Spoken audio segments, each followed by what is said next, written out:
You're on the air, Liang. Yes, we are on the air, our very first episode. So let's introduce a little bit ourselves. So I'll go first. So my name is Liang. I'm a licensed psychologist. I was born in China and had a pretty unconventional career path. I came to the US when I was 11.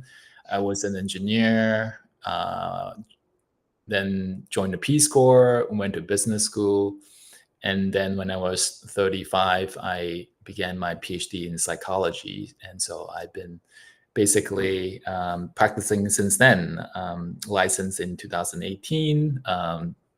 I've worked with mostly people from tech companies, so like Meta, Google, Amazon, and so a lot of my clients actually kind of reflects like my background, being coming from tech and business, and so that's a little bit about myself, and then after the introduction, we'll talk about what this podcast is about.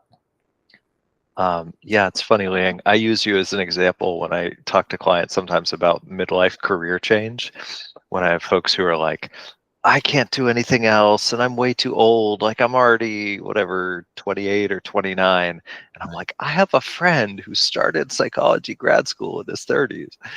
Um, you are my successful example. I'm glad. I'm glad. Um, I use myself as an example all the time. yeah. So yeah, anyway, this is a podcast. I mean, I can tell you about myself too. My name is David. I'm a psychologist. I have a whole life story as well. Gripping, no doubt. You might hear it at some point, but I practice in Arizona. But I think both Liang and I have PsyPAC certification, so we can work in 42 different states. I'm a supervisor too, so licensed in Arizona. Yeah, so our podcast, I think, is mostly just like harkens back to our graduate school days where me and Liang and other friends would sometimes sit around and reflect on our lives, like personally as well as from the perspective of all that we were learning in graduate school to try to figure things out and live in the best way we could. And we thought that was meaningful and a lot of fun for us. And we thought we'd do something like this so that other people might be interested in sort of reflecting on their lives in the way that a psychologist might, like how we might look at it. I don't know, that's sort of my thought. But Liang, what are your thoughts about sort of the purpose of what we're doing here? Yeah, very good question. Very good question. Like, why are we doing this podcast? So yeah, I should mention that I'm based in Seattle, and David and I met in grad school, right, in 2010. So our friendship has been 15 years, and I think what I thought about and why I think the podcast can benefit a lot of people is that, as psychologists, we also like struggle with things, right? Like relationship stuff or work stuff. And I think it's and when I was actually really inspired by our monthly phone call. So David, myself, we also have a dear friend Brian, who I hope will come onto our podcast as well. We have this monthly phone call where we talk about what's going on in our life, and we ask for like consultations, or we like, and I often get really, really helpful feedback from both you and Brian, and just talking about what's going on in my life. I actually find it really helpful, and I often thought like, hey, like other if I find it helpful, I'm sure other people will also find it helpful as well. And so I want to use this podcast almost as like an insight way into what do therapists like ourselves, what do we struggle with, and how do we go about overcoming that, or how do we see it? And I think it can benefit other people who are going through something similar. That's our hope, is that it helps you, all of our 3 listeners, probably. Hopefully one day we'll have 4 listeners. That's right. And so I think that I will be quite, practice I'll be drawing examples from my own life. Like, what am I struggling with? So there's a certain, I guess, what we would describe as vulnerability in this podcast, which I think is very important, very meaningful for ourselves and hopefully for our listeners. And you know what? So I think it's maybe helpful to talk about like what is vulnerability and why do we think it's important? And this is like hashtag theme for episode 1 is vulnerability. So That's right. That's right. um, So yeah, I mean that's a pretty. We talk about being vulnerable as like a desirable trait, right? It's becoming more and more in the popular lexicon. But what does that even mean? well, Um, I don't even know that it's like, I feel like there are some pretty substantial cultural divisions on this. Like, there are some parts of, and this is just talking about American society, where like vulnerability is not seen as a valuable thing. Like, like develop a thick skin and stop being so sensitive, and focusing on yourself so much, and just sort of like get up and go to work and like live your life. Whereas I feel like there's sort of another strain of thought of like, pay attention to your feelings and what they mean, and listen to each other and be sensitive to each other. And that there's actually, I think, probably like politically more than anything else, not to like dive into politics on our first episode, but like a pretty big divide as to whether that's actually seen as like a valuable way to be.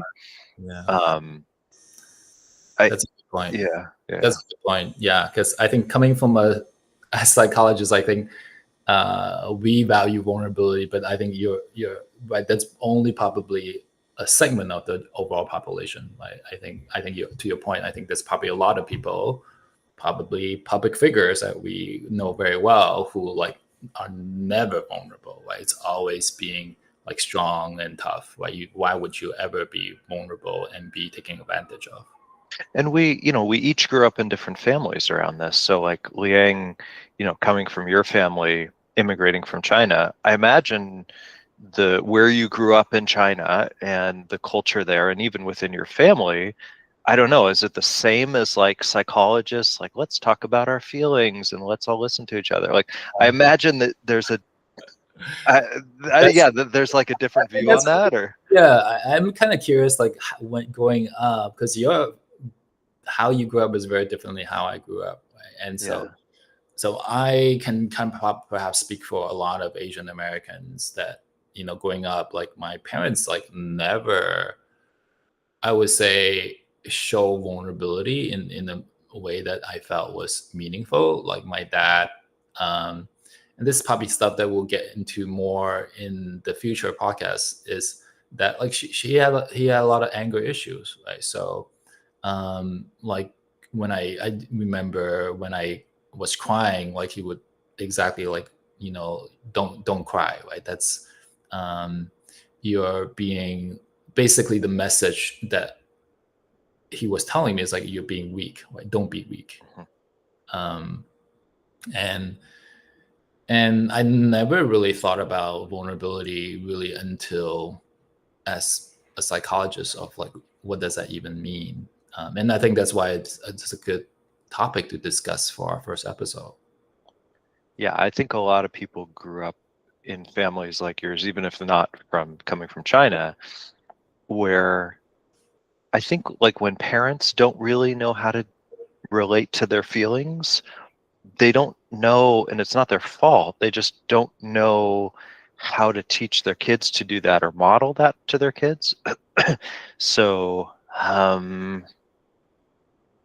so I think a lot of parents just sort of repeat like, well, this is maybe not this is how my father or mother treated me. I think most people try to do better than their parents, but Mm, they sort of fall back on, well, let's, I was trying to think, like, I think I saw, you know, I have a new child, so we see interact with lots of parents with kids, but like people close to us where like the child will fall down and the parents, even if they don't say don't cry, will just say, you're okay, you're just fine, nothing happened, you're even though right. the child hit themselves in some way and wants to cry, and then maybe is confused about, oh, can I trust this inner experience I have, my real experience, that I'm hurt or I'm sad or I'm a little scared?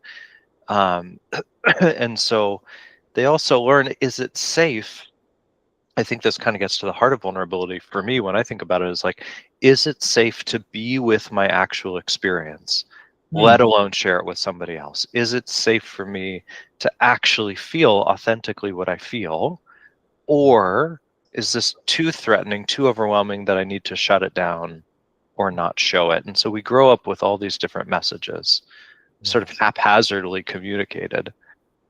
Yeah, that's a really, really good point. Like being vulnerable is actually being able to recognize what we're feeling, but then be also and be and know that what I feel it's okay. And then so there's a sort of like openness to what we're experiencing, and then hopefully to be able to feel safe to share that with other people or to show that to other people. Yeah, I think especially when we're not taught early on to really connect with our real self, our authentic experience in the moment, it becomes habitual, like a way of Mm, walking. I don't know if you've ever like hurt your foot and you've had to walk in a different way for a while.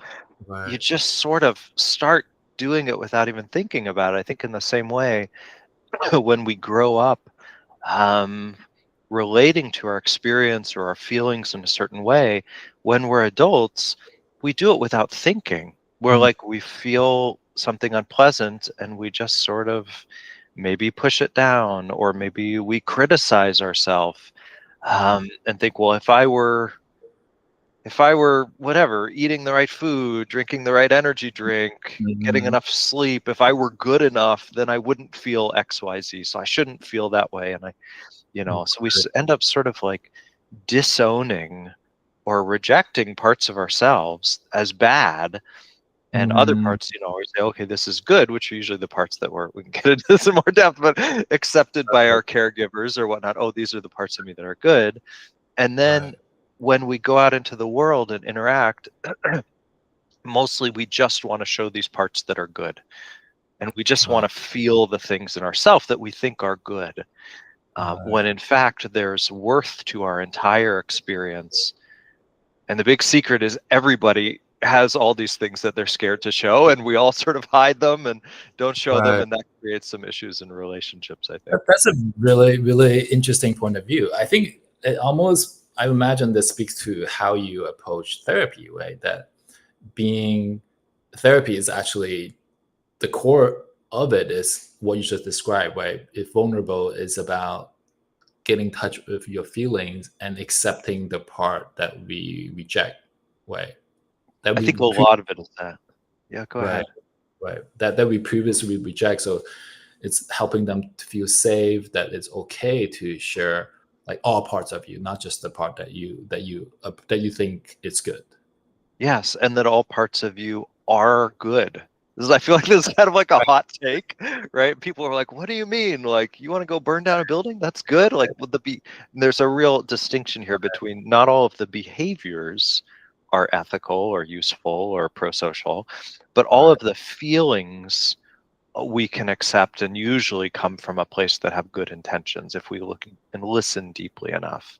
Yeah. Yeah. Um, Wow. yeah, but it's really, I must say, this is much harder.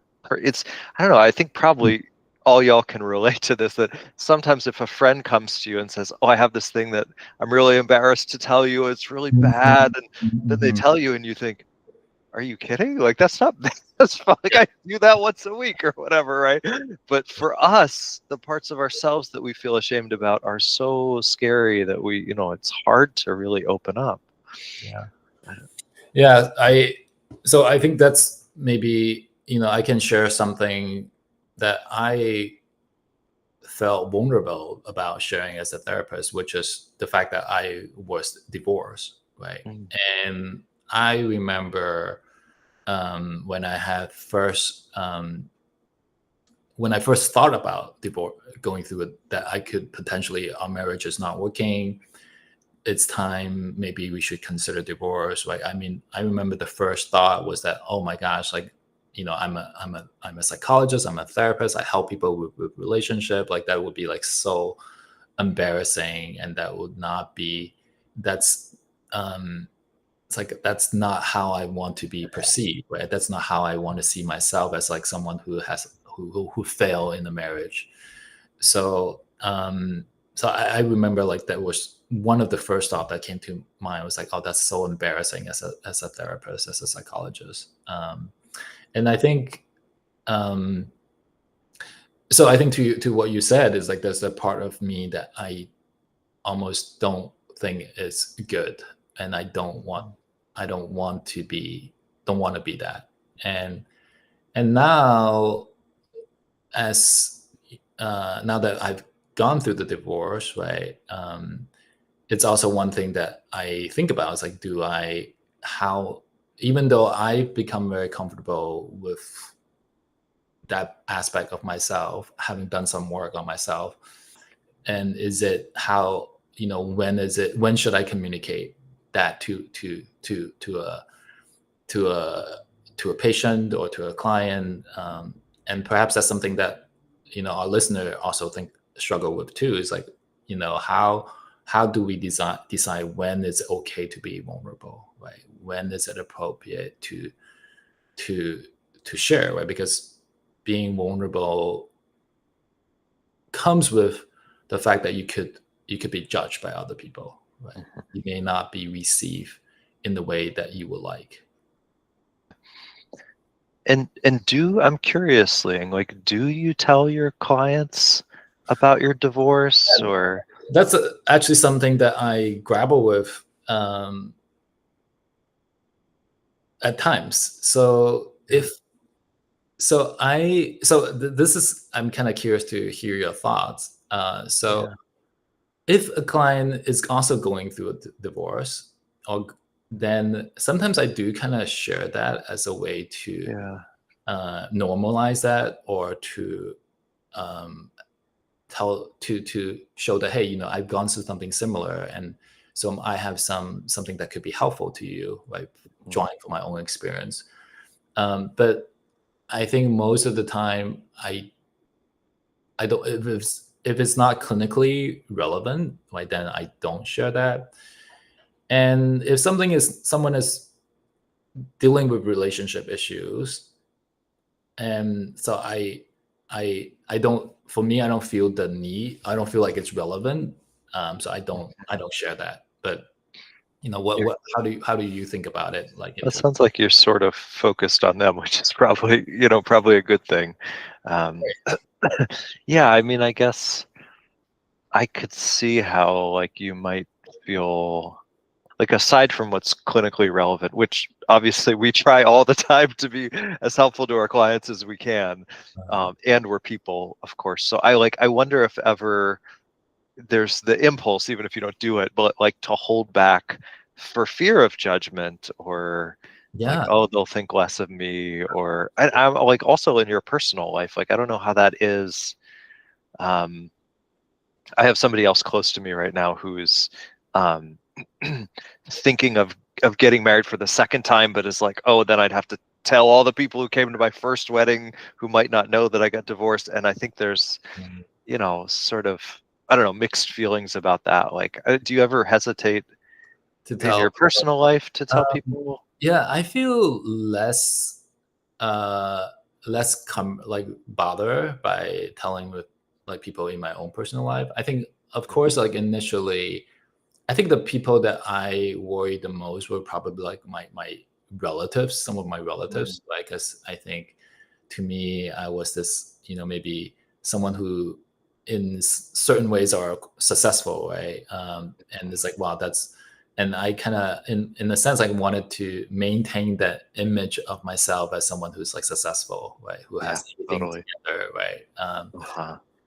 Good career, good family, and I do worry about their judgment. But I think for people who are close to me, then I don't feel that same hesitation. Yeah. So, but I think, particularly as therapists, especially therapists who work in help people with relationship issues, right? I think that could be something that could be like, hey, is this I think they just might feel very vulnerable sharing that, even if it's clinical, even if it's clinically that might be clinically relevant. Right? I remember watching like a podcast of a therapist who like divorced like more than once, twice. So I think she just felt this shame of like doing couples work because so it's not even about sharing that with their clients, but it's just like dealing with their own, like, am I even good enough to help clients with who are, because I've been divorced Right. 4 times. And just a shout out to anybody who's married or thinking of getting married. Marriage is so hard, and I want to like be really clear. I have a wonderful wife, which makes it a lot easier. And even so, even if you're two well-meaning people who really care about each other, who are like introspective and try to communicate well, it's still just hard in so many ways to be like close to somebody for a long period of time. With all the ups and downs of life. So if you're somebody out there who feels like, oh, I'm struggling and I don't know if I should feel shame about it, I like seriously, no shame. Like, it's a really, and I feel this way towards you too, Liang. Like, also like, yeah. Anyway, we can move on from the whole marriage thing, but yeah, I think so. I really like how you describe it. That vulnerability, there's a part of that we have to first almost or as much as we can, that we can that we can recognize and accept that. But and then there's a part of like sometimes we don't know if this part, let's say I hurt somebody, right? And should I tell this to somebody else? Like, should I tell this to even someone that I feel close with, right? Because if I'm not even sure if this is a good thing, can I how do you think about that from a vulnerability perspective? Like, you mean like if there's some part of you that doesn't, that you that's feel ashamed about, or some action you took that you feel ashamed about, or right, because I think a lot of maybe ourselves and maybe clients, right? It's like, hey, I did something that I feel bad about, and should I tell maybe a close friend or my partner, right? yeah. I mean, I'm curious to hear your take. I I think it's funny. When I was thinking about our podcast today, I thought, I don't know that I'm as pro vulnerability as like maybe people would think a therapist would be. Like, so I want to give real, like, significant respect to the fact that the world is not always an emotionally safe place. Just like from childhood onward, there are people and environments where we're not taken care of, where we can be hurt, and it is really reasonable and probably helpful to not be vulnerable. We have luckily this mechanism to keep ourselves psychologically secure of sort of closing down or not being in touch with our authentic experience. And that's a really good thing if the environment is not a safe one, or we don't have the resources with which to deal with it. I think the trouble comes when we've protected ourselves for so long, that we just then rely on that. That becomes our habitual response, even when our environments, maybe now as adults, or like you said, around closer people who could be closer trusted friends, actually are safe and trustworthy, but we still keep ourselves locked up, right? So if it's actually safe to be vulnerable with people, then it's, I think, helpful in a bevy of ways. We don't have to hide so much. We don't have to be nervous about people actually seeing who we are. we're relaxed more, right? We could just be ourselves. We can build closer relationships, which is really helpful for our sense of well-being and resilience. Mhm. So I think the question comes of, you know, can I tell who or in what environments it makes sense to be vulnerable, Mhm. um, and in which ones it doesn't, right? And there may be ones where just practically it doesn't make sense, right? Like if Yeah. you have a boss at work who's not particularly understanding, Yeah. maybe you don't break down to them telling them about your most vulnerable things, right? Yeah. Maybe instead you talk to that friend who, you talk to once a month, but they're a really good friend. And Right. Right. yeah, I don't know. How do you think about that? Like when to Yeah. feel it's useful to be vulnerable? Well, I like. I mean, this is something that obviously we're talking about it for the very first time, and so it did make me think like, what does like how are some, like, let's say some experts, like how do they define vulnerability, right? And I think Brene Brown is someone that we have done a lot of research in vulnerability, and I think she defined vulnerability as like willingness to experience uncertainty, risk, and emotional exposure, to be open to feelings, situations, or relationship that might lead to discomfort, rejection, or failure, yet are essential for genuine connection and growth. So I think what in that statement, I think it's like being vulnerable. It's like important and core to connection and growth. Right? So I think maybe we're not being vulnerable just for the sake of vulnerability, but I think that's like we are either seeking connection or seeking personal growth, right? So seeking connection could mean like, hey, I really like you, right? That's very vulnerable because you could be rejected, right? Or it could be for growth. It's like, hey, I'm struggling with something. I don't know if I did it right or not. And so I'm sharing that because I want some feedback. I want to, or maybe need some help processing it.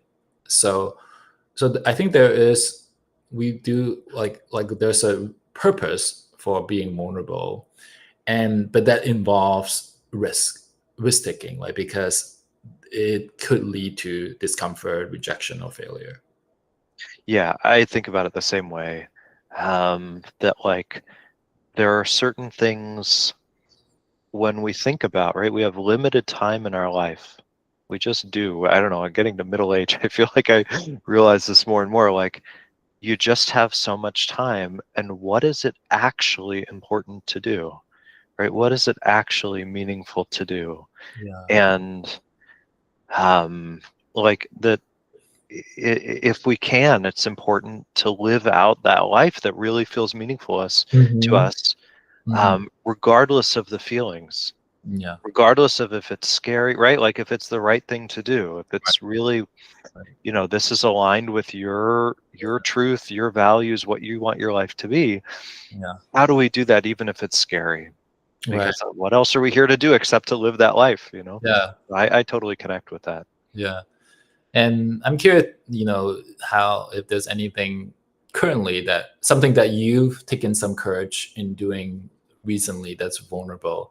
And for me, one thing that I recently did is because like I moved to Seattle, 4 years ago, and I don't have a lot of friends. So there was like a few people that I wanted to reach out to, and maybe to, like, just have a conversation with. But I did really thought about, like, should I, should I reach out? Should I not? Because like I know that would this person even want to hang out with me?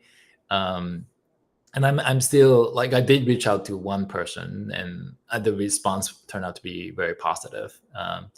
But I think, I didn't really connect to the concept of vulnerability until just now. But I think that is, in a sense, like, hey, I want connection, right? I want to maybe build a community here, but it requires like taking the risk of like asking, right, and being perhaps rejected, right? Or it's like, that could be very painful, right? So I'm curious, Liang, I'm happy to share too, but like what was that process like inside of you to be like, okay, I know I want to do this, but it's scary to Yeah, actually pick up. Look, that's, I feel like yeah, people feel this. Can I just throw in like, even for me, asking friends to like hang out, even like people I've seen before, like, do you want to go out to lunch? I feel like it's such a scary thing, especially if you just like see them in one context, right? To like break that wall and be like, I like you as a person. I want to like spend time with you. I feel like it can be so scary. Like, how was that for you? uh, I I think it was very scary. Now, obviously, I already know this person, have some contact. I don't know, like if I should share this, but basically, she's my massage therapist. Uh, Okay, but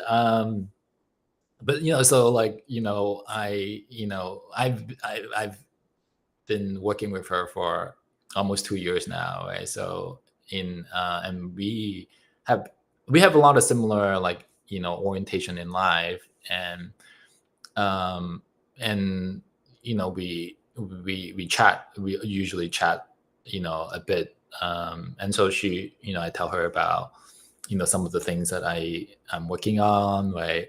Things and so But she's a friend. So we have a mutual friend, right? So hmm, she's a friend of a friend. That's actually how I got to know her. So and I have met her in other settings through our mutual friend, right? So it's not like, so our relationship was all in this sort of like a gray area where she's my therapist, but like we also kind of like friends, right.